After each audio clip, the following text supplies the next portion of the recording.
So for the last 2 years, I've traveled around the country ministering. And I've been asked, what is my motivation? And I've said, my motivation has not been how many people I can get into one place. My motivation has not been about offerings. I could care less about offerings. And my motivation has been altars. I only wanted to see altars full. I've got a testimony of my own, and I ran from God for so many years. And I remember that even when I was running from God, I used to have dreams and visions about altars. And I would see myself standing, and I would see altars full. I would see people bowing before God, hands raised, eyes closed, and people connecting or reconnecting with their first love. It's something that I feel that many people in the church have forgotten today. Many of us have forgotten our first love. You go into churches today and they don't do altar calls anymore. They don't worship God anymore. Worship has turned into entertainment, has turned into the best choir and the best praise dance or what have you. And no one's really quiet before God anymore. And so my goal has been to bring people back to God. It's been my only motivation.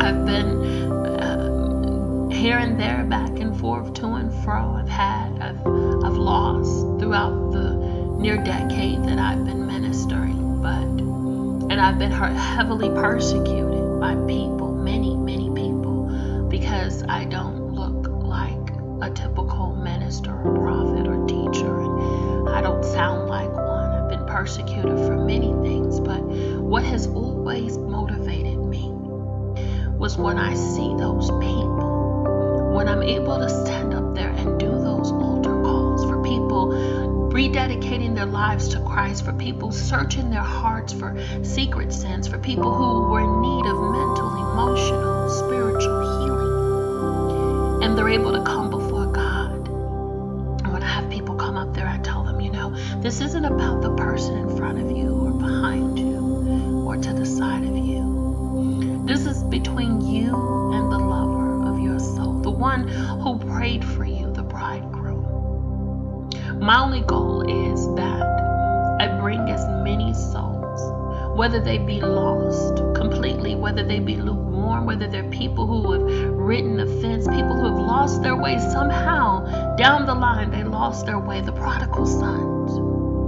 My goal is to bring them home to Christ. And so when I stand before God, I just say to him, Lord, I just want to see you smile when it's all said and done. When it's time for me to stand before you, I just want to see you smile. I just want to help to add to your kingdom, because that's the only thing that matters to me in the end. And so whatever trials or tribulations and highs and lows we have to endure in this life, and people and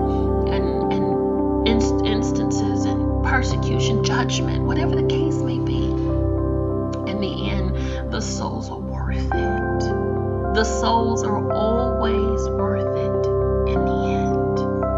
The hearts that cry out to God, because see, God is a God of the heart. He doesn't really care much about the outer appearance there. He looks at the heart of people. He searches hearts and motives and reins of people.